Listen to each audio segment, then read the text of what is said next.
말씀을 가지고 새 성전을 지으신 예수님, 그런 주제로 말씀을 전하겠습니다.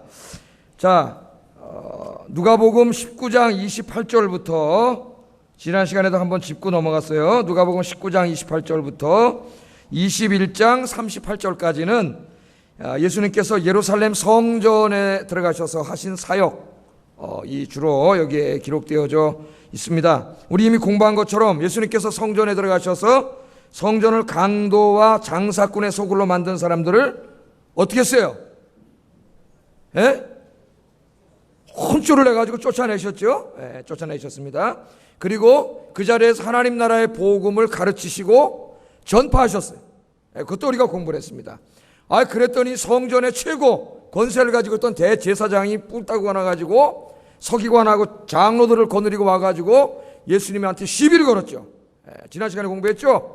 당신이 무슨 권위로 여기 와서 누구 허락 받고 이런 일을 하느냐 말이야. 내가 대제사장인데 그렇게 얘기했잖아요. 그 앞에 있는 분이 누군데, 그 성전에서 자기들이 예배 드리고 있는 그 예배를 받고 계시는 바로 하나님의 아들이신데 그것도 모르고, 하나님이 자기 앞에 있는데 그것도 보지 못하고 영적인 석영이 돼가지고, 그 하나님이 말씀하시는데 영적인 기모거리가 돼서 그것도 듣지 못하는 자들이 하나님 아들에게 시비를 걸면서 네가 무슨 권위로 도대체 이런 일을 하냐고 시비를 걸었어요. 그래서 예수님께서 세례 요한의 세례를 이야기하시면서 그게 의미가 뭐라 그랬죠? 내가 바로 하늘과 땅의 권세를 가진 하나님의 아들, 성전의 주인인 하나님의 아들이다. 지난주에 선포한 걸로 들었습니다. 자, 오늘 읽은 비유의 말씀, 이 설교도 바로 거기서 계속 하신 설교예요. 그들을 향하여 예수님께서 설교를 하셨습니다. 이 비유의 핵심은 예수님께서 오셔서 세우실 새 성전, 새 성전에 관한 말씀인데, 그냥 돌로 지은 성전이 아니라 교회입니다. 교회, 새 성전, 즉 교회에 대한 말씀이에요. 오늘은 이 말씀을 통해서 예수님께서 세우신 이 교회의 존재 이유와 사명이 무엇인가를 오늘 제가 설교하려고 합니다. 오늘 깨닫는 귀한 은혜가 있기를 주의 이름으로 축복합니다. 자, 비유의 내용은 너무 간단합니다. 간단한 재밌는 이야기예요. 어느 나라에 한 사람이 있었다 그랬습니다. 한 사람이 있었는데 아마 돈도 있고 권세도 있었던 것 같아요. 그래서 포도원을 하나 크게 만들었어요. 포도원을. 그래가지고 자기가 직접 너무 커 살 수가 없으니까 그걸 어떻게 했습니까? 소작을 줬습니다. 세를 줬다 그랬으니까 소작을 주고 자기는 타국으로 떠났어요. 그래서 어느 정도 시간이 지났습니다. 드디어 포도 열매를 딸 때가 됐어요. 지금 포도 열매 딸 때잖아요. 그죠? 포도 열매가 따가지고 이제 포도 수확을 했단 말이에요. 그러니까 당연히 종들을 보냈습니다. 왜 보냈겠어요? 소작료 받으려고, 세 받으려고 보냈겠죠. 그럼 당연히 그들이 소작료를 내는 게 당연하잖아요. 당연히 낼 줄 알았는데 이 사악한 소작농들이 나쁜 마음을 먹고 어떻게 해서 주인이 보낸 종들을 때려서 쫓아버렸다 그랬어요. 소작료도 안 내고 날강도들이에요. 쫓아버렸어요. 그랬더니 주인이 그 다음 종을 한번 또 보내봤습니다. 그랬더니 또 때려서 쫓아버렸어요. 이 나쁜 사람들이에요. 그랬더니 주인이 또 보냈어요. 세 번째. 오늘 세 번까지 보낸 게 나와요. 그랬더니 또 때려서 쫓아보냈습니다. 그러니까 주인이 이번에는 안 되겠다 싶어가지고 내 아들을 보내면 저들이 존중해 주겠지. 그래서 아들을 보냈다는 거예요. 그래서 아들이 왔더니 웬걸요, 이 사람들이 저 상속자가 왔다. 저놈만 죽이면은 요 포도원 우리께 될 수 있다 그래가지고 아들을 죽였다는 거예요. 아들을 죽여버렸어요. 자, 예수님께서 여기까지 이야기를 하십니다. 여기까지 이야기를 하시고 그리고 이렇게 말씀하셔요. 그들을 쳐다보면서 15절 하반절 16절 상반, 우리 모니터 보면서 같이 읽겠습니다. 시작. 와서 그 농부들을 진멸하고 포도원을 다른 사람들에게 주리라 하시니. 아멘. 자, 여러분이 농부면 어떻게 하시겠어요? 여러분이 소작 주고 갔더니 말이죠. 농사를 안 지니까 세를 줬다 그럽시다. 세를 주고 그래서 세돈 받으러 사람을 보냈더니 세돈은 안 내고 때려서 쫓아버리고 나중에 아들을 보냈더니 아들을 죽여버리면 여러분 같으면 어떻게 하시겠습니까? 사랑해 주시겠습니까? 어떻게 해주시겠습니까? 가만 안 두겠죠? 가만 안 둘 거예요. 오늘 뭐라 그러냐면은 농부가 와서 그들을 진멸하고 포도원을 뺏어가지고 다른 사람들에게 주리라. 그렇게 이야기합니다. 자, 우리들은 이 비유 이야기를 들으면서 이 이야기가 어떤 이야기인지 금방 감이 옵니다. 그런데 이 이야기를 듣고 있던 그 당시 예루살렘의 유대인들은 더 금방 알아차렸어요. 이 말씀이 무슨 말씀인지. 자, 여기 농부가 누구예요? 하나님이시죠. 여기 소작하는 사람들은 누구예요? 이스라엘 백성들이죠. 그럼 여기 종들은 누구예요? 하나님의 종들, 선지자들이에요. 선지자들. 아들은 누구예요? 예수님이에요. 바로 이스라엘의 이야기예요. 이야기가 구약의 이야기입니다. 구약의 이야기. 구약 39권이 요 비유 하나에 다 들어가 있어요. 비유 하나에. 참 우리 예수님 설교를 너무 잘했어요. 요 안에 그 이야기가 다 들어가 있잖아요. 한번 보세요, 여러분. 하나님께서 하나님의 형상대로 우리 인간을 지으셨지 않습니까? 그리고 인간이 살 수 있는 이 아름다운 환경을 다 이렇게 만들어 주셨어요. 그래서 요즘 이 천체 물리학을 전공하는 이 천체 물리학자들이 깜짝 놀랍니다, 요새. 뭘 놀라냐면 예수 안 믿는 사람들이에요. 우주를 연구하면 연구할수록 신비해. 그게 뭐냐면은 이 우주의 모든 요소들이 생명이 살기에 너무나 적합하게 잘 미세 조정되어 있다래요. 미세 조정이라는 말은 많은 거 하나라도 이렇게 톡 빠지면 기계 전체가 망가지는 이 시계처럼 그런 거로 생각합니다. 아주 미세 조정되어 있다는 거예요. 그러니까 누군가 초자연적인 이성적인 존재, 인격적인 존재가 설계하지 않았다고 생각하기 어렵다는 거죠. 설계하지 않았다고. 그 진화론이 무너집니다. 진화론이 무너져요. 하여튼 오늘 제가 그 주제가 아니고 창조하시고 그 너무 좋은 곳에 우리들을 만들어 주셨어요. 그런데 우리 인간이 어떻게 했어요? 사탄의 소리에 귀를 기울이고 하나님의 말씀을 어기고 불순종하고 죄짓고 타락했잖아요. 그래서 인간에게 죽음이 찾아오고 질병이 찾아오고 고통이 찾아오고 슬픔과 눈물이 찾아오고 우리가 아무 소망이 없는 존재, 이 땅에 살다 죽어서 지옥 갈 존재가 됐지 않습니까? 인간에게 아무 소망이 없어요. 그게 창세기 3장까지 이야기. 그 4장부터는 뭐예요? 계속 인간이 죄 짓는 이야기. 4장, 5장, 6장, 7장, 8장, 9장, 10장, 11장. 성경을 이렇게 쫙 읽어가세요. 그럼 성경이 이해가 돼요. 11장까지 계속 죄 짓는 이야기. 때로 하나님이 노아 홍수로 심판하시고 바벨탑으로 심판하셨지만 깨닫지를 못해요, 이 사람들이. 그래서 창세기 12장부터 보면 이 소망 없는 인간을 구원하시는 하나님의 구원의 이야기가 시작됩니다. 창세기 12장부터요. 그래서 성경을 크게 둘러 나누면 신약 구약으로 나누는 게 아니야. 창세기 1장부터 11장까지 한 부분이고 12장부터 계시록까지가 한 부분이에요. 여기는 하나님의 구원의 이야기가 시작돼요. 그러면 하나님께서 하나님 떠나 죄짓고 마귀에게 속아서 죄짓다 지옥 갈 인생들 하나님이 어떻게 구원 계획을 세우셨어요? 한 사람을 택했어요. 그 사람 누구예요? 아브라함이에요. 아브라함. 아브라함을 택하셔서 그 아브라함과 후손을 택하여서 그들을 통하여 온 세상을 구원하시려고 하는 하나님이 구원의 계획을 세우십니다. 그 아브라함을 택한 다음에 하나님이 그 약속을 하나 해주셨어요. 창세기 12장 1절 3절 모니터 나올 거예요. 창세기 12장 1절 3 같이 읽어보겠습니다. 시작.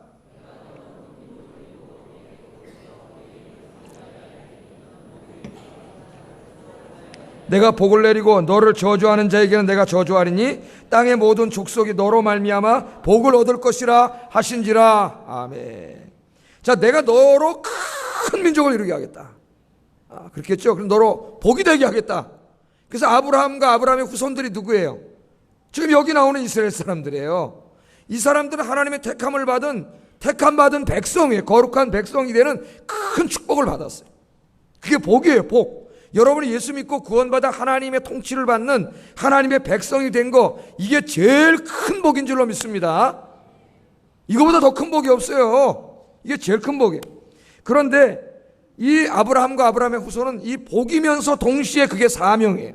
그게 뭐냐면은 땅의 모든 족속이 너와 너 후손 너로 말미암아 복을 얻을 것이라. 그 말은 아브라함과 그 후손들을 통하여 이 세상의 모든 사람들이 하나님을 믿고 구원받게 될 것이다. 너 때문에, 네 민족 때문에 하나님께로 돌아오게 될 것이다. 할렐루야.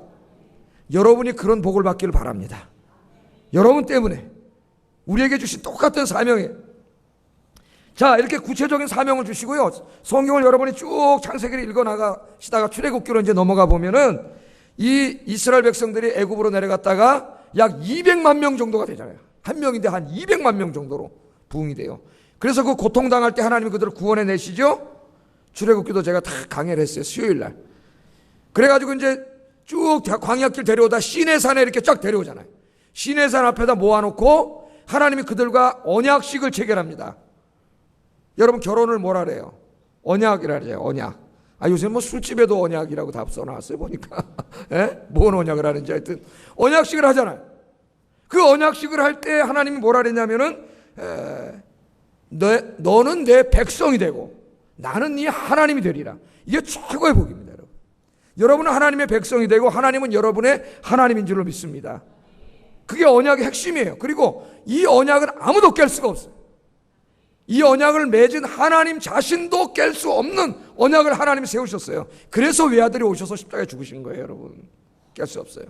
그리고 그들에게 언약식을 하시면서 사명, 아브라함에게 주셨던 사명을 더 구체적으로 주십니다. 출애굽기 19장 6절. 다 우리하고 관계 있는 거기 때문에 잘 들어야 돼요. 같이 읽겠습니다. 시작. 너는 이 말을 이스라엘 자손에게 전할지니라. 이제 뭐가 된다고요? 너로 인하여 세상 모든 민족이 복을 받는다 그랬잖아요. 어떻게 복을 받느냐? 구체적인 말씀이에요. 두 가지를 이야기합니다. 하나는 네가 제사장 나라가 돼야 된다. 또 하나는 거룩한 백성이 돼야 된다. 나중에 베드로전서 2장에 너희는 왕 같은 제사장이고 나오죠? 똑같은 말씀이 나와요. 자, 제사장 나라가 되고 거룩한 백성이 돼야 된다. 한번 생각해 보세요. 제사장 나라가 된다는 게 무슨 사명입니까? 어떻게 하라는 거예요?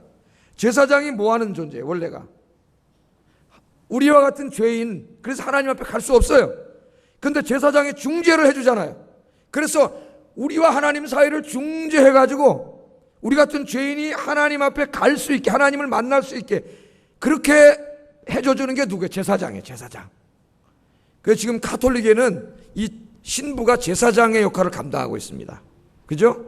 그래서 신부는 뭐라 그래요? 영어로도 프리스트라 그래요. 프리스트, 사제라 그래요. 우리 목사도 프리스트라고 하지만 잘 쓰지 않습니다. 우리 목사는 주로 미니스터. 그 말은 이 일하는 사람이에요. 일하는 사람. 주님의 종으로서 일하는 사람. 이 목사는 좀 겸손해요. 영어로도 미니스터라 그래요. 또는 그냥 우리가 성직자 그럴 때는 클라즈먼이라고 하는 좀 어려운 단어 써요. 클라즈맨이라고 이렇게 하는데 하여튼 사제가 돼가지고 가톨릭 신자들은 자기 죄를 누구한테 가서 고백해요? 사제 제사장이니까 신부 앞에 가서 고백을 해요. 물론 얼굴은 가리고. 여러분 저한테 와서 제 고백하세요? 목사님 오늘부터 제가 뭔 죄를 졌습니다. 여러분 음성을 다 알기 때문에 다 알아. 나 누군지. 여러분은 하나님 앞에 직접 가서 하시잖아요. 직접. 그게 만인 제사장이잖아요. 만인 제사장. 인간에게 와서 할 필요가 없어요. 그건 가톨릭의 큰 오해예요. 오해. 하나님 앞에 가서 여러분 그렇다고 또 하나님 보이지 않는다고 건성으로 또 회개하지 마시고 진정으로 회개하는 여러분 되기를 주의 이름으로 축복합니다. 그러니까 제사장 나라가 되라고 하는 것은 세상 사람들, 하나님 떠난 세상 사람들과 하나님을 어떻게 해요? 하나님 사이 중재자 역할을 하라는 거예요. 그러니까 제사장 나라가 되라는 건 니네들이 세상의 민족들을 하나님께로 이끌고 와서 하나님을 예배하는 하나님의 백성이 되는 사명을 감당해라 그 말이에요. 이스라엘에게 이 사명을 주셨어요. 지금 우리에게도 동일한 사명 주셨죠? 제가 이따 또 말씀을 살펴볼 거예요. 자, 그런데 사람들은 하나님을 알지 못합니다. 하나님을 다 잊어버렸어요. 아담 이후에 하나님을 본 적이 없어요. 예? 하나님이 어디 있어? 보이지도 않는데. 그래서 보이는 형상을 만들고 우상 숭배하잖아요. 그러면 하나님이 살아계신다는 것을 어떻게 알릴 수 있느냐? 어떻게 알릴 수 있습니까? 그 알릴 수 있는 방법이 뭐냐면은 이스라엘 백성들이 하나님의 말씀대로 살아서 거룩한 백성이 되는 거예요. 두 번째 사명이에요. 거룩한 백성. 거룩한 백성이 누구예요? 세상 민족들과는 구분되는, 구별된다는 말이죠. 거룩하다는 말. 구별되는, 그들처럼 욕심과 탐욕에 이끌려서 죄 짓고 살아가고 불의를 행하고 거짓말하고 우상 숭배하고 그런 민족이 아니고 하나님 주신 말씀과 율법의 말씀대로 살아가는 사람들. 의롭고 진실하게 거짓말하지 않고 착하고 선하게 그렇게 살아갈 때 뭐가 돼요? 우리가 거룩한 백성이 돼요. 그럼 우리가 거룩하게 사는 걸 보고 그들이 우리 안에 있는 하나님을 발견하고 하나님께로 돌아오게 되는 거예요. 돌아오게 되는 거예요. 할렐루야. 그러니까 이스라엘 민족들이 거룩한 백성이 되는 것, 하나님의 말씀대로 사는 것은 단지 윤리의 문제만이 아닙니다. 윤리의 문제만이 아니라 그것은 하나님께서 살아계신 하나님임을 세상에 알리는 선교적인 행동이에요. 선교적인 행위. 지금도 마찬가지예요, 여러분. 지금도 마찬가지입니다. 그런데 여러분 구약을 읽어보세요. 그 다음에 열왕기서를 읽어보세요. 그 다음에 성경을 계속 이런 관점으로 한번 읽어보세요. 이스라엘은 제사장 나라가 되지도 못했고 거룩한 백성이 되지도 못했습니다. 그들은 제사장 나라가 되고 거룩한 백성이 되어 세상을 하나님께로 인도하기는커녕 자기들이 하나님께로부터 점점 멀어져 가고 세상을 닮아갔어요. 하나님께서 그들을 깨닫기 위하여 오늘 비유해 보면 누구를 보내요? 종들을 보내, 선지자들을 보내시잖아요. 예? 아모스 선지자를 보내고 미가를 보내고 이사야를 보내고 에레미야를 보내고 에스겔을 보내고 오늘 3명 나왔지만 하나님은 구약에 보면 수십 명의 선지자를 보냈어요. 수십 명의 선지자를. 이들이 와서 그들이 하나님 말씀을 증거합니다. 회개하고 하나님께로 돌아와서 니네들이 제사장 나라가 돼야 된다. 거룩한 백성이 돼야 된다. 온 세상을 구원하는 이 사명을 감당해야 된다. 아무리 외쳐도 그들이 돌아오지 않습니다. 이사야서를 읽어보면은 하나님이 이사야 선지자를 보내셔가지고 뭐라 그러셨어요? 이사야 60장에 보면은 특별히 이제는 너희는 이 세상을 구원하는 열방의 빛이 되어야 된다. 이 어두운 세상을 하나님께로 인도하는 열방의 빛이 되어야 된다. 그래서 이사야 60장을 읽으면 일어나라, 빛을 발하라. 할렐루야. 우리에게도 하시는 말씀이에요. 일어나라, 빛을 발하라. 그렇게 말씀을 합니다. 그러나 오늘 비유가 이야기하는 것처럼 그들은 끝까지 하나님을 거부했습니다.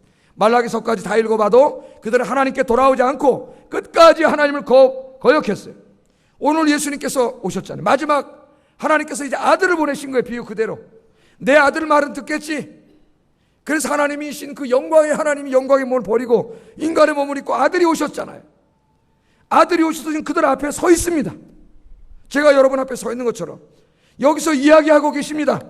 회개하고 하나님께로 돌아오라고 말씀하고 계신데 저들이 하나님이 그 앞에 있는데 보지 못하고 하나님의 아들이 말씀하는데 듣지를 못해요. 끝까지 이들이 깨닫지 못합니다. 그래서 예수님께서 뭐라 그러셨어요? 오늘 18절 한번 읽어보겠습니다. 18절 시작.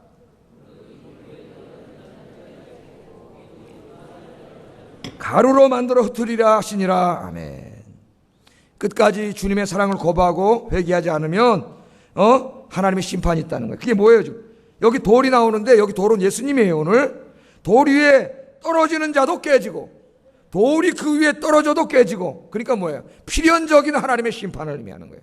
이 하나님의 사랑을 끝까지 거부하는 자의 아들이 왔는데도 그 아들이 전하는 말도 듣지 않고 불순종하면 이 무서운 하나님의 심판이 있다는 것을 이야기합니다. 우리는 이미 잘 알고 있습니다. 끝까지 이 주님의 사랑을 거부한 자들에게는 이 40년 후에 어떤 일이 벌어진다 그랬어요.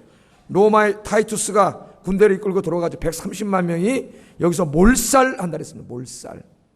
근데 그게 무서운 게 아니라 더 무서운 거는 죽어서 하나님의 영원한 심판을 받고 지옥 가는 게 더 무서운 거예요. 자, 여러분 여기서 우리 하나 적용할 게 있어요. 예수님께서는 예수님을 믿고 이렇게 교회 나온 여러분들에게 동일한 사명을 주셨어요. 세상에 빛이 되라. 이 주제는 좀 이따 또 자세히 살펴볼 겁니다. 빛이 되라고 말씀하셨어요. 여러분은 세상의 빛으로 살아가고 있습니까? 세상의 빛이 되어 세상을 하나님께로 돌아오게 하는 삶을 살고 있습니까? 혹시 나 자신이 빛이 되기는커녕 어두움이 되어 하나님의 영광을 가리고 있지는 않습니까? 오늘 우리 말씀 앞에 진지하게 생각해 봐야 됩니다. 오늘 예배드리고 있는 모든 아현교회 성도들은 모두가 세상의 빛이 되라는 예수님의 말씀을 잘 순종하고 그 말씀대로 살아서 많은 사람을 하나님께로 이끌어오는 이 새생명 축제만이 아니라 매일매일 주님께로 이끌어오는 복된 인생이 되기를 주의 이름으로 축복합니다. 자, 그러면 우리가 어떻게 세상의 빛이 될 수 있습니까? 어떻게?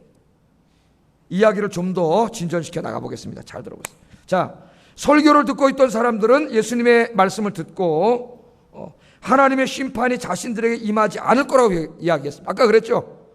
포도원도 뺏고 다른 사람에게 주고 이방인들에게 주고 너희들은 하나님 진멸하리라 했더니 아이고 그런 일 절대로 일어나지 않을 겁니다. 절대로 그런 일 일어나지 않을 겁니다. 하나님이 주신 축복 포도원을 빼앗기다니요, 그런 일 절대 일어나지 않을 겁니다. 아니 우리를 심판하시다니요, 절대 그런 일 일어날 수 없습니다. 그랬더니 예수님께서 17절 말씀을 하셨어요. 성경을 인용하신 거예요. 시편 118편 22절을 같이 한번 읽어보겠습니다. 시작. 모퉁이의 머릿돌이 되었느니라 함이 어찌미냐. 너희들이 하나님의 말씀을 끝까지 불순종하면서도 하나님의 심판이 임하지 않는다고 그러는데, 그러면 여기 있는 이 시편 118편 22절 이 말씀은 도대체 어떻게 된 거냐? 그런 뜻이에요. 여기 보면 예수님 뭐라 그랬어요? 건축자들의 버린 돌이 모퉁이의 머릿돌이 되었느니라. 성경이 그렇게 예언했다는 거예요. 예언했다는. 이게 어떻게 됐느냐 그 말이에요. 여러분, 머릿돌이 뭡니까? 우리 교회들 저 밑에 내려가면 머릿돌 있죠. 거기 보면 몇 년도 몇 월 며칠 이 건물을 졌다는 거 있어요. 이 건물의 중심이 되는 주춧돌입니다. 주춧돌. 이게 머릿돌이에요. 그러니까 이 말씀은 뭐예요? 예수님께서 지금 머릿돌이 되시고 그 건물의 주춧돌이 되셔가지고 새로운 성전을 짓겠다는 말씀이죠. 이 말씀이. 그잖아요. 머릿돌이 되니까 새로운 성전을 짓겠다는 말씀이에요. 그럼 예수님이 지은 성전은 지금 어디 있을까요? 어디 있어요? 저 예루살렘이 지금 예루살렘이 지신 겁니까? 그런 것 같지가 않아요. 예. 예수님이 여기서 말씀하신 것은 돌로 지은 성전이 아닙니다. 지금부터는 돌로 지은 성전이 아니라 예수 믿고 구원받아서 그 마음속에 하나님의 나라가 임한 하나님 나라의 백성들이 이제는 벽돌이 되는 거야. 여러분이 하나하나의 벽돌이에요. 그래서 이 하나님의 백성들로 이루어진 공동체, 즉 교회를 의미하는 거예요. 교회. 내가 이제는 새 성전을 짓겠다. 그 말은 벽돌로 새로운 건물을 짓겠다 그런 게 아니라 구원받은 하나님의 백성으로 이루어진 교회를 짓겠다. 그 말이에요. 교회를. 그래서 여러분 한 사람 한 사람은 거룩한 벽돌이에요. 그래서 우리가 아현교회를 이렇게 어떻게 하고 있는 거예요? 지금 이루고 있는 영적인 건물이에요. 또 여기 아현교회와 저기 아현감리교회, 아현성결교회, 여기 저 먼 교회, 먼 교회 다 합쳐가지고 또 뭐가 돼요? 대한민국 교회라는 하나의 교회를 이루고 있고, 한국교회, 미국교회, 영국교회, 카나다교회, 호주교회가 다 합쳐가지고 세계교회가 하나님의 전 우주적인 하나님의 교회를 이루고 있는 거예요. 그 전 우주적인 하나님의 교회에 여러분이 이제 아주 중요한 벽돌 하나예요. 할렐루야. 큰 건물이면 뭐예요? 여기서 벽돌 하나 빠지면 어떻게 돼요? 위험해져요 나중에. 그러니까 굉장히 중요한 일이에요. 교회를 짓겠다는 겁니다. 자, 이 예수님이 지을 건물이 새 성전이 교회다, 공동체다. 목사님 어떻게 하십니까? 요한복음에도 2장에 나오죠. 이 성전을 헐어라. 내가 3일 만에 다시 지리라. 유대인들이 깜짝 놀라. 야, 이거 46년 동안 지금 지었고 지금도 짓고 있는데, 아니 당신 이걸 헐고 3일 만에 짓는다고? 오해했죠. 뭘 말한 거예요? 자기 몸, 진짜 성전이 자기 몸을 말한 거예요. 근데 이 말씀이 교회라고 하는 것은 베드로 전서에 잘 나옵니다. 지금 베드로가 옆에서 이 설교를 들었죠? 들었어요? 듣고 이제 예수님은 십자가 지시고 돌아가시고 부활 승천하셨어요. 자기가 이제 목회자가 돼가지고 교회를 목양합니다. 그래서 이 자기 성도들에게 설교 편지를 씁니다. 그때 이 말씀을 해석을 했어요, 베드로가. 베드로전서 2장 4절 5절 같이 한번 읽어보겠습니다. 시작.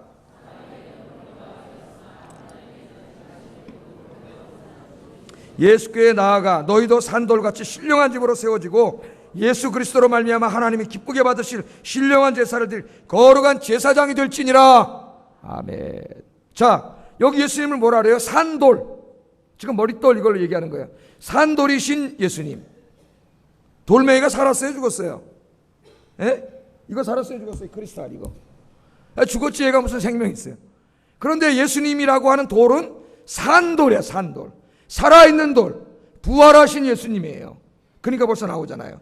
부활하신 예수님이 산돌, 머릿돌이 되고 그 다음에 뭐라고요? 너희도 산돌과 함께 뭐가 된다고요? 신령한 집을 짓고 있는 거다. 신령한 집. 믿습니까 여러분?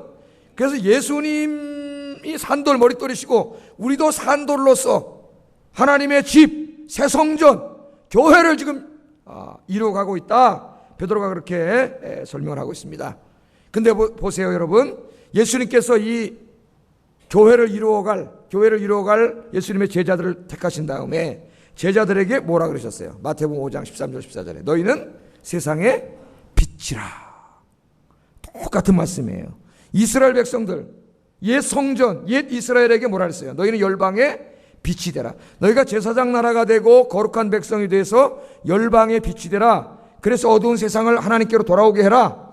그런데 새 성전을 지을 제자들에게 뭐라 그랬어요? 너희는 세상의 빛이라. 똑같은 말이에요.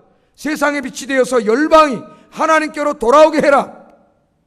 그 사명을 우리에게 주신 거예요, 우리 예수님께서. 그렇다면은 우리는 어떻게 세상의 빛이 될 수 있습니까? 이 너희는 세상의 빛이 되라 하신 말씀, 산상설교에서 하신 말씀인데 마태복음 5장, 6장, 7장에 잘 나와 있습니다. 이 산상설교의 핵심은 우리가 이 세상에서 빛이 되는 삶의 방식이에요. 많은 말씀이 있는데 이걸 딱 줄이면 크게 두 가지입니다. 두 가지 말씀드리기 전에 먼저 이 두 가지 빛이 되기 위해서는 우리 자신이 먼저 빛이 돼야 돼. 그렇잖아요. 내가 어두움인데 내가 빛이 안 나는데 어떻게 어둠을 비춰요? 예? 반딧불이 날아가면 빛이 보여요, 안 보여요? 빛이잖아요. 예? 우리가 빛이 안 됐는데 내가 어떻게 세상을 비치냐고.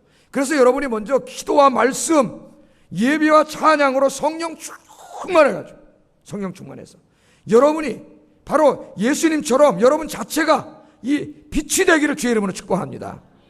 그러니까 성도가 병들면 교회가 병드는 거예요. 여러분이 병들었는데 이 교회가 어떻게 세상을 비춰요? 여러분이 하나하나가 빛이다 죽었는데 우리 교회가 어떻게 세상에 빛이 돼요? 여기 한 사람 한 사람이 영적으로 건강한 것이 바로 우리 아영교회가 영적으로 건강해지는 그 아주 중요한 거예요. 그러면 이처럼 비친 우리들에게 산상설교는 크게 두 가지를 이야기합니다. 첫째는 뭐냐? 아까 구약에서 주신 사명 그대로예요. 뭐죠? 거룩한 백성이 되라는 거예요. 거룩한 백성. 마태복음 13장 5장 13절 16절이죠. 5장 16절. 자, 읽어보겠습니다. 시작. 그들로 너희 착한 행실을 보고 영광을 돌리게 하라. 아멘. 자, 세상의 빛, 어떻게 세상의 빛이 돼서 어두운 세상을 비추고 많은 사람들을 하나님께로 돌아오게 하느냐? 너희의 착한 행실을 통하여 하라 그랬어요. 착한 행실. 교회가 어두운 세상을 하나님께로 인도하기 위해서는 그리스도인들이 하나님의 말씀에 따라 정직하고 의롭게 살아야 된다는 겁니다. 그래야 세상 사람들이 우리의 착한 행실을 보고 야, 정말 저 사람들이 믿는 하나님이 살아계시는구나. 그렇게 하나님께 영광을 돌리고 하나님께로 나온다는 거예요. 여러분, 근데 본문에 나오는 이스라엘을 생각해 보세요. 이 사람들은 이 사명을 감당하지 못했어요. 세상에 빛이 되지 못했고 자기들이 어두움이 됐어요. 어두움. 세상 사람들처럼 탐욕과 욕심에 사로잡혀 거짓말하고 불의하게 살았습니다. 그 결과 하나님의 영광을 드러내고 하나님께서 살아계신 하나님임을 세상에 보여주어야 할 사람들이 오히려 세상 사람들에게 하나님의 영광을 가렸고 하나님이 없음을 확신시켜줘 버렸어요. 그들의 삶을 통해서.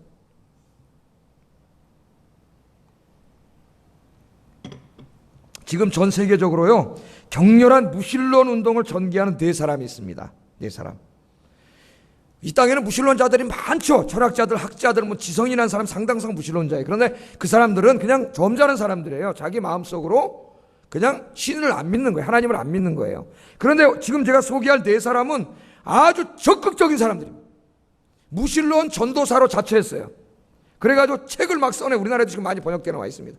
예? 책이 막 나오고, 그 다음에 인터넷 블로그를 만들어가지고 인터넷 커뮤니티를 형성하고, 거기서 막 이 큰 커뮤니티가 만들어져가지고 막 적극적으로 하나님이 없다, 기독교인들은 다 이 미신 믿는 무지몽매한 인간들이다, 막 비난하면서 이런 활동을 지금 적극적으로 하고 있는 사람들이 있어요. 여러분이 잘 알고 있는 영국의 진화 생물학자인 리처드 도킨스, 제일 유명한 책이 만들어진 신, 만들어진 하나님, 만들어진 신이잖아요. 이 사람이 올해 전 세계 지성을 뽑는데 전 세계 지성인 1위로 뽑혔습니다. 1위로. 우리나라의 장하준 교수가 경제학 교수 14위고 이 사람이 1등이에요. 예. 이 사람을 비롯해가지고 언론가로서 저술 활동을 하고 있는 미국의 샘 해리스, 데니얼 데닛, 그리고 크리스토퍼 히친스, 이 4명이에요. 4명. 이들은 왕성한 저술 활동과 인터넷 블로그 활동을 통해서 기독교를 공격하고 하나님이 존재하지 않는다고 막 큰 소리로 외쳐대고 있습니다. 지금. 제가 이들을 보면서 참 안타까웠어요. 이 문제가 뭐냐? 이들이 문제가 아닙니다. 하나님이 살아계신다고 믿고 있는 우리들은 그러한 일을 하지 않는다는 거예요. 이들은 하나님이 없다, 거짓말이다, 사람들이 꾸며낸 상상이다, 막 책을 쓰고 인터넷 떠들어대고 공동체 만들어가지고 막 모여서 회의하고 세미나하고 막 이러고 있는데, 살아계시는 하나님을 믿고 있는 우리 기독교인들은 이렇게 하나님이 살아있다고 있는데 이렇게 열정적으로 하고 있지 않다는 거예요. 이게 정말 하나님이 얼마나 안타까워하실까, 그런 생각을 가져봤습니다. 여러분, 그런데요, 이 4대 무신론자들이 기독교를 공격하고 하나님의 존재를 부정할 때 주로 사용하는 무기가 있어요. 근데 이 무기가 굉장히 안 믿는 사람들에게 설득력을 가집니다. 그래서 젊은이들이 다 넘어가요. 이 사람들 책을 읽으면 어떤 걸 무기로 삼느냐면은 기독교 2000년 역사 속에서 기독교가 저지른 잘못들, 이런 것들만 치료내요. 기독교 역사를 모르잖아요, 다른 사람들은. 이런 것들만 선별적으로 치료내가지고 책에서 씁니다. 아주 단골 메뉴로 쓰고 있는 게 십자군 전쟁하고 스페인 종교 전쟁이에요. 십자군 전쟁이 뭐예요? 저 예루살렘, 그 당시 유럽은 신성 로마 제국이라 해가지고 기독교 국가입니다. 가톨릭 국가예요. 그런데 듣자 하니까 저 예루살렘 성전, 저 귀한 곳에 모슬렘이 쳐들어와서 점령을 했다는 소식이 들려. 야, 이걸 내버려 두면 안 되겠다. 그래가지고 교황을 중심으로 십자가의 군대, 각 유럽의 나라들이 군대를 뭉쳐가지고 점령을 갑니다. 맨 처음엔 참 좋은 취지로 한 거예요. 좋은 취지로, 인간의 좋은 취지가 사탄화될 수 있다는 걸 우리에게 보여줘요. 좋은 취지와 목적으로 했는데 1차, 2차, 3차, 4차, 5차, 6차, 7차를 하면서 계속 변질돼가지고 나중에는 이들 십자군이 가가지고 모슬렘과 싸우는 게 아니라 가다가 기독교 국가들을 약탈해, 방어하고 강간하고 아주 치욕적인 이 죄악을 저질러 버렸어요. 이거를 이야기하면서 말하는 거예요. 기독교 하는 짓이다, 이런 거라는 거예요. 예? 그러면서 하나님이 없는 증거라는 거랍니다. 하나님이 없는 증거. 스페인 이 종교재판이 뭐예요? 중세시대 때는 종교재판이 있었죠. 여러분, 마녀사냥이라는 얘기 들어봤잖아요. 마녀사냥. 요새 우리 정치인들이 많이 쓰죠. 마녀사냥 하지 마시오. 그 당시에 가톨릭, 교황을 중심으로 하는 가톨릭이잖아요, 다. 가톨릭이라고 하는 종교를 믿지 않으면 무자비하게 잡아다 종교재판을 해갖고 처형시켜버렸습니다. 많은 사람이 억울하게 죽었어요. 가장 피해를 많이 본 사람이 유대인들입니다. 유대인들을 죽인 제목이 뭔지 아십니까? 유대인들이 독일 사람들한테만 죽은 게 아니에요. 히틀러한테만. 중세에도 엄청 죽었어요. 가톨릭 교도들한테. 제목이 뭐냐면은 그 당시가 1400년, 1500년대인데 1400년에 죽으신 예수님 얘기를 들먹거리면서 유대인들은 예수님을 십자가에 못 박아 죽인 놈들의 후손이라는 거야. 그 제목으로 잡혀가서 다 유대인들이 끔찍하게 처형을 당하는, 이런 어처구니 없는 죄를 저질렀어요. 그 최근에 가톨릭에서 회개했습니다. 이게 잘못했다고. 진짜 회개했는지, 하여튼 정치적인 회개를 했는지 회개를 했어요. 그런데 이 이야기를 하면서 보라는 거예요. 기독교가 하는 짓이라는 거예요. 물론 그 사람은 이슬람교도 비판해요. 그 이슬람교에서 들고 일어났어요. 지금. 왜냐하면 9.11 테러 사건을 이야기하면서 보라는 거야. 그것도 이야기를 해요. 자, 물론 이들은 교회사 2000년 동안에 교회가 한 좋은 일이 너무 많습니다. 그런데 그런 것들을 하나도 이야기하잖아요. 자료들을 아주 선별해가지고 편협적으로 갖다가 모르는 사람 넘어가는 거예요. 해놓으니까 이 만들어진 신 이런 책을 읽으면 일반이 젊은 지성인들이 전부 무신론자가 돼요. 어떤 사람은 나는 도킨스의 책을 읽고 무신론 안에서 평안을 얻었습니다, 그렇게 글을 쓰는 애들도 있어요. 그렇게 되는 거예요. 자, 그런데 말이죠, 저는 이 사람들의 이 글을 읽으면서 아주 중요한 거 하나를 생각하게 됐어요. 제가 우리가 좀 여기 반성해야 될 게 있다는 겁니다. 그게 뭐냐면은 그리스도인들이 잘못 살면 하나님의 영광을 가린다는 거예요. 가린다는 거예요. 뿐만 아니라 세상 사람들에게 하나님이 존재하지 않는다는 확신을 심어준다는 거예요. 왜? 이 도킨스의 이 책을 읽고 많은 사람들이 무신론자가 되니까. 이 사람이 어느 정도로 확신을 했냐면은 내 책을 읽은 모든 사람은 책을 놓는 순간 무신론자가 될 거다, 그렇게 공언을 했어요. 물론 그 공언은 지금 잘못돼가지고 영국의 무신론은 망해가고 있습니다. 지금 망해가고 있습니다. 자, 중요한 거는 그리스도인들이 선하고 정직하고 의롭게 사는 것은 단지 윤리만의 문제가 아니라 선교적인 문제요, 하나님이 살아계신가 아닌가를 우리가 세상에 증명해주는 문제라는 거예요. 아주 중요한 문제입니다. 제가 너무 역사 얘기만 했으면 한 개인의 이야기를 해볼게요. 여러분, 그 프로이드라고 하는 심리학자를 아시죠? 현대 심리학의 모든 이론을 다 만들어 놓은 그런 사람인데, 무의식을 우리에게 가르쳐 준 사람이에요. 철저한 무신론자, 유대인인데 무신론자예요. 참 이상하죠. 아인슈타인도 유대인인데 무신론자예요. 칼 마르크스도 유대인인데 무신론자예요. 20세기, 21세기 이 역사의 지정학을 다 바꿔놓은 사상가는 전부 유대인입니다, 여러분. 유대인이. 근데 이 프로이드가 어려서 그 유모가 키웠다 그래요. 유모는 체코 사람인데 가톨릭 신자였답니다. 유모가. 그 유모를 너무 좋아했대요. 이 어린 프로이트가. 그 유모가 가톨릭적인 세계관 속에서 지옥도 가리키고 천국도 가리키고 가톨릭 교리도 가르쳤다는 어린 프로이트에게. 또 주일날은 미사를 데려가 가지고 미사를 가톨릭 예배를 드린 거예요. 그러면 어린 프로이트가 거기 가서 큰 감명을 받고 와가지고 막 신부님 설교하는 걸 흉내내고 막 이렇게 그 정도였대요. 그렇게 했는데 어느 날 이 어린 프로이트가 그렇게 좋아했던 유모가 도둑질을 하다 붙잡힙니다. 도둑질을 하다 붙잡혀요. 예. 그래서 이 어린 프로이트가 큰 여기서 트라우마가 생겼어요. 큰 상처를 받았어요. 큰 상처를. 그래서 나중에 그 프로이트를 연구한 이 어네스트 존스라고 하는 사람은 이런 얘기를 합니다. 이 사건은 훗날 프로이트가 기독교를 멀리하는데 큰 심리적인 영향을 미쳤다. 그렇게 이야기하고 있습니다. 참으로 두려운 이야기입니다. 여러분, 두려운 이야기. 우리의 말과 행실을 우리 주변에 있는 믿지 않는 사람들이 다 보고 있고 듣고 있습니다. 그들은 우리가 그리스도인이라는 것을 알고 있습니다. 우리의 말과 행실이 그들에게 하나님께서 살아계신다는 것을 확신시켜 줄 수도 있고, 반대로 하나님께서 존재하시지 않는다는 확신을 줄 수도 있다는 것을 우리는 명심해야 합니다.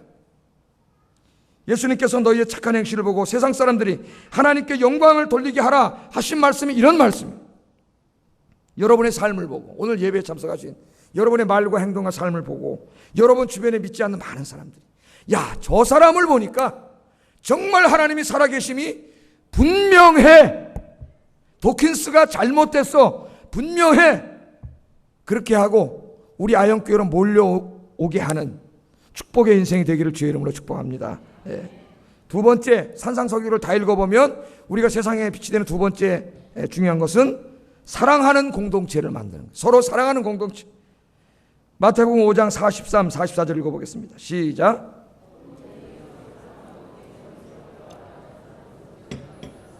나는 너희에게 이르노니 너희 원수를 사랑하며 너희를 박해하는 자를 위해 기도하라. 산상설교에 많은 가르침이 있지만 하나는 착한 행실을 통해 하나님 영광을 돌리라는 거고, 두 번째는 사랑하는 거예요. 그런데 심지어는 누구를 사랑하라고요? 원수까지도 사랑하라고 얘기해요. 그래서 계속 읽어보면 오른뺨을 때리면 왼뺨을 내어주고, 겉옷을 달라 그러면 속옷을 주고, 오리를 가자 그러면 심리까지 가지라래. 너를 좋아하는 사람을 네가 사랑하는 거는 그게 무슨 사랑이냐 그랬어요. 예수님이. 그거는 세리도 한다 그랬어요. 세상 사람도 그런 사랑은 다 해. 나 좋아하는 사람 같이 다 좋아해. 너희가 정말 세상에 빛이 되려면 이제는 너희를 힘들게 하고 고통을 주는 원수까지도, 심지어는 로마까지도 사랑하라는 거예요. 로마까지. 여기에 그런 의미가 담겨 있어요. 담겨 있어요. 우리 예수님께서는 제자들을 모아놓으시고 또 이런 말씀도 하셨습니다. 요한복음 13장 23절 34절 35절 시작.